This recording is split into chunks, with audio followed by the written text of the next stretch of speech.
Hey, hi everyone. So today we are going to be seeing another very interesting topic. This time we are going to be seeing about DNS over HTTPS. It is very important that you all enable this setting right now. Let us understand why immediately after this. Before we get started, I want you all to do consider this material for research and educational purposes only. Any skills or technique you might have learned or acquired from this material should be used at your own discretion. These materials are only to make a positive impact in our lives and not cause harm to anyone whatsoever. Hey, hi everyone. So this is Vinod Senthil here, and today we are going to be seeing about another very interesting vulnerability, and this can be easily mitigated if you do this. I want all of you to enable few settings. If you're using Android, just one setting. If you're using Windows, just one setting. If you use Linux, another setting. If you use iOS, there's simple settings. So I would request you all to kindly enable this setting so that you don't get hacked, right? So let us see what I'm going to be talking about, right? So yeah, what is encrypted DNS? Right. So before we talk about encrypted DNS, I want you all to understand what is DNS, right? DNS stands for domain name system, right? It is offered by a system called the domain name server, correct? So what port do they work on? They work on port number 53 UDP and 53 TCP. What is 53 UDP? 53 UDP is for DNS query. Okay, let me explain you what DNS query is. Right, I want you to think of this. Your computer, you are sitting on your computer, right? I want you to just think of, you are sitting on your computer, opening your browser and opening the web page, www.vinodsenthil.com, enter. Your computer, first let us understand how it resolves and reaches that particular server, right?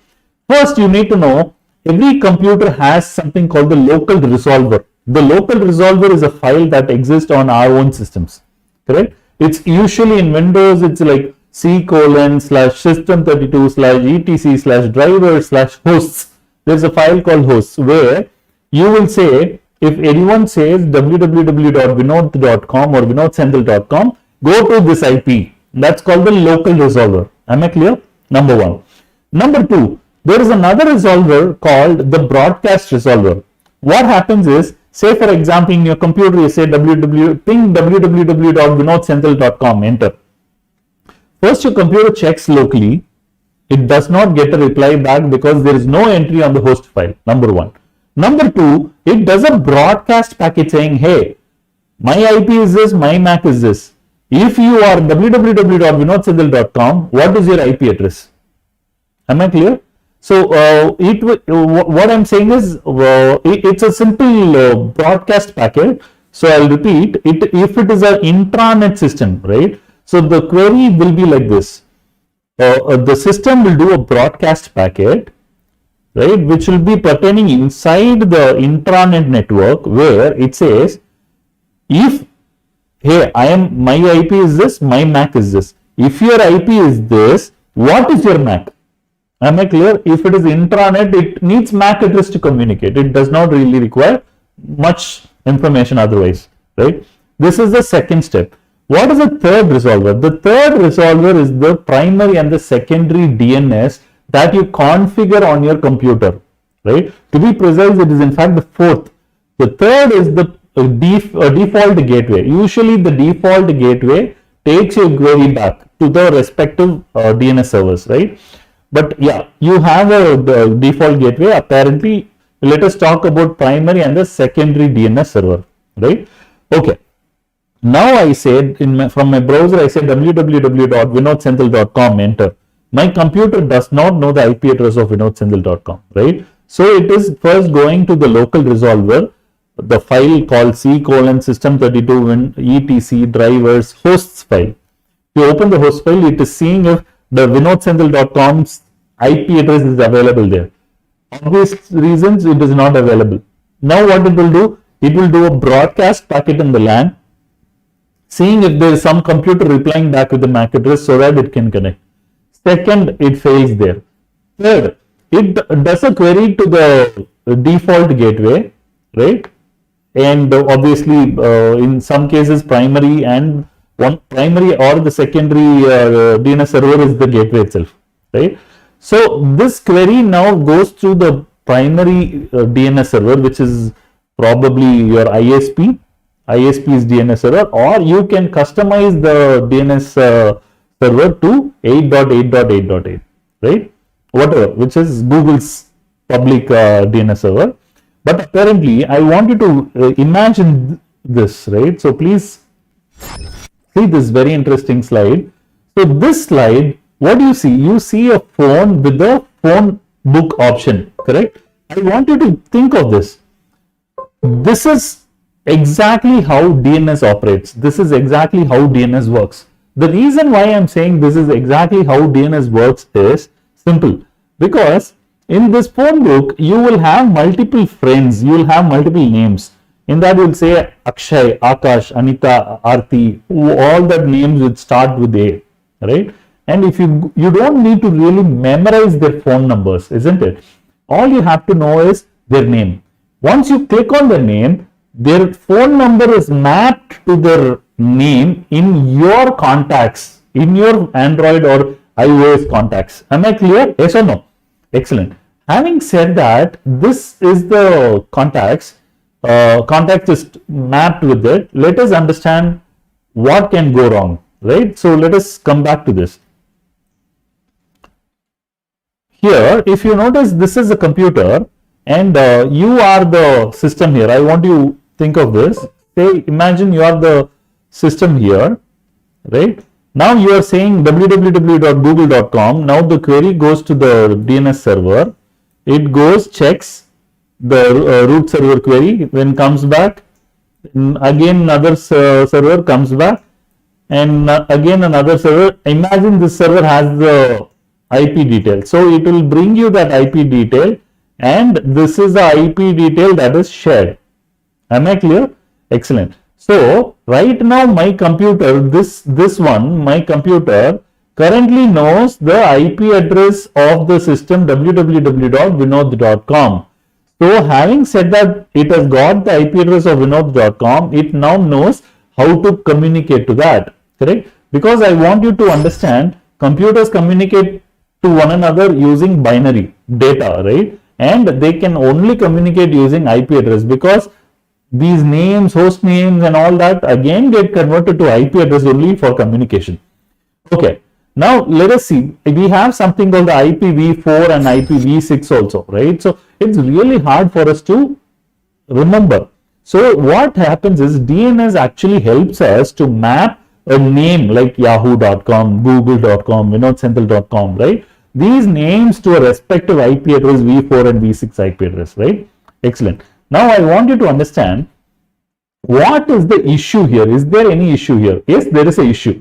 The issue is simple. When I want you to imagine this. When I say www.vinod.com, vinodsenthil.com, the query goes from my computer. The DNS replies back saying this is the IP you have to reach. This IP comes back to my computer. Now my computer will try to establish a direct connection. This is exactly how it works.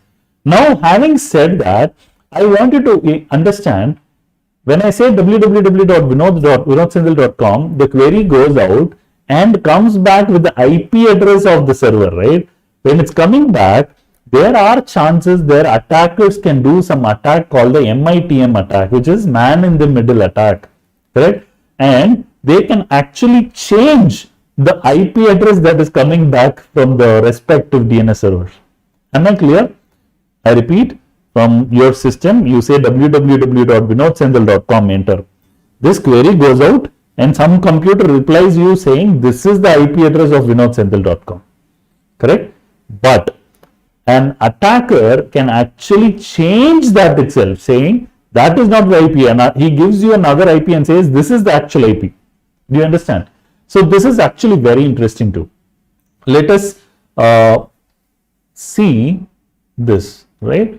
If you can see here, I am going to this software called Cane Enable. Here we have multiple options. I am going to the APR option. Do you see there is an option here where this is exactly what an attacker would say. He will say www.vinodsenthil.com, right? And I say www.vivek.com, for example, right? What does that mean? It means you can actually say anyone in the network who goes to vinodsenthil.com, when the reply packet is coming with the actual IP of vinodsenthil.com, change it to vivek.com. Am I clear? So this is exactly how attackers do the MITM attack. This is one popular utility with which we can do the MITM attack. Now, please pay attention. How exactly can he do for attack for one computer? Just targeted one computer. Look at this. I'll click on this. He will say, this is the gateway. From the gateway to this computer, I want you to hack. Right? Once that is added, he can actually say DNS. For that particular computer one, he says www.vinodsenthil.com. Resolve it to www.vivek.com. That is all. Very simple. So anyone from that specific computer that we selected does a DNS query outbound, the inbound packet will be automatically changed to this spoofed IP. Am I clear? So what happens? You do not know that you are actually browsing a fake website, but you are already browsing a fake website. Am I clear? Excellent. Now, what are the settings that I want you to change? Very simple, very interesting one. Number one, let us see. Let me quickly open Chrome browser.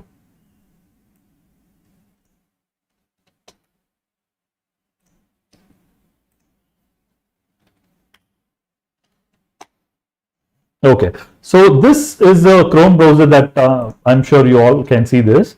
Here, what you have to do is go to setting. Here in this setting, you have multiple options. I want you to pick privacy and security. In privacy and security, you have something called the security again, right? You can see inside privacy and security, you have the security setting option, right? So what I have to do is click on this. Here, go all the way down. This is the most important part that I want you to see, right? It says use Secure DNS. Am I clear? Use Secure DNS. I can show you. This is the option we are talking about, right? So it is important you say with your current service provider, or the best option is you can simply pick Google DNS or Cloudflare DNS. Simple, right? To keep it safe. Okay. Having said that, this is done, right? This is done. Say I say public, Google public DNS. And that is all. All you have to do is simple. That's it. You are done with Chrome. Let me show you the same process of doing the same thing on Firefox, right? The process is very simple. And it is often said as encrypted DNS, secured DNS, tunneled DNS. These are all different terms that are given for the same technology. Okay. Please pay attention. I actually am going here. I'm going to setting. In setting back again, correct? I go all the way. I say not now. I go all the way down. Here, in this particular option that you see, do you see a network setting here? Right? In this network setting, you have an option. I click setting. Here, I want you to pay attention. It clearly says that enable DNS over HTTPS. Right? It was disabled, but I just enabled it. You can select Cloudflare or whatever, right? So this is all. We just saw how to do it in Chrome. We just saw how to do it in Firefox. And I'll also show you how to do it in a mobile device, right? Let's quickly open my mobile device. So this is my mobile device that you see here.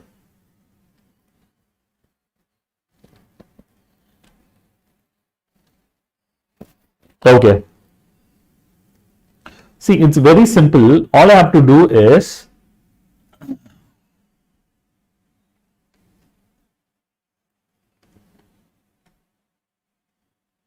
Yeah, excellent. Now in Android, what you got to do is you have to search the setting. Here in setting, you got to search for private DNS, right? I hope you can see this. You have an option called private DNS here, right? So this is the option that you might be interested to explore. Go click on private DNS.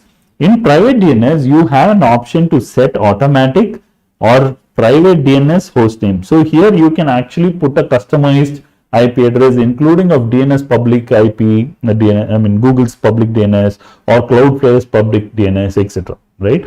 So I just say automatic save, right?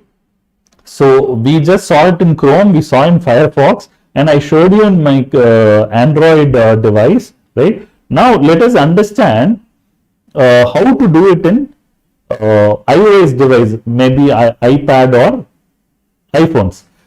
Fortunately or unfortunately, I do not have an explicit option like what we saw in rest of the devices, where you can say customized IP address. You can input a custom IP, right? But otherwise, by default, iOS devices like Android, iPad and the iPhone default supports encrypted DNS, right? But I don't really see a specific option which can enable you to do it yourself, a custom IP entry, right? For doing that, there's another interesting element that I want to share with you. Okay, so here, let me share the screen here. Okay, so here you can actually search in GitHub for this guy called Paul Miller, right? Paul Miller. And this guy actually has the mobile configurations of all of the popular DNS like Google, OpenDNS, etc. as a mobile config file itself for iOS based devices. When I say iOS, I'm talking about both iPad as well as iPhone, right? So, okay, now let me ask you this. Why are we even talking about securing the DNS queries using HTTPS? Because simple, whenever you're browsing a website, you need to be sure that you're actually browsing the right website. What I'm saying is there are chances that a MITM attack is possible where an attacker can change the response packet and saying this is the actual IP and not this one, right? So he can try to make your system believe the fake IP is the actual IP, and your system will believe it blindly and will start giving away a lot of information, correct? So to keep that easy, I just want to make sure you all enable DNS over HTTPS, or in other systems it might also say DNS over TLS. TLS stands for Transport Layer Security. HTTPS stands for Hypertext Transfer Protocol Secure, right? So it's Secure Hypertext Transfer Protocol, right? So please do enable this setting in your Android, iOS, laptops, whatever, even smart devices, because there are chances an attacker can do an MITM attack, right? So I hope you all had something to learn from this session. So feel free to leave your comments. In case you do like, please give a like. And if you have any questions, please do post it on the comments. I'd be more than happy to read and reply back to your comments, right? So please take good care and stay safe.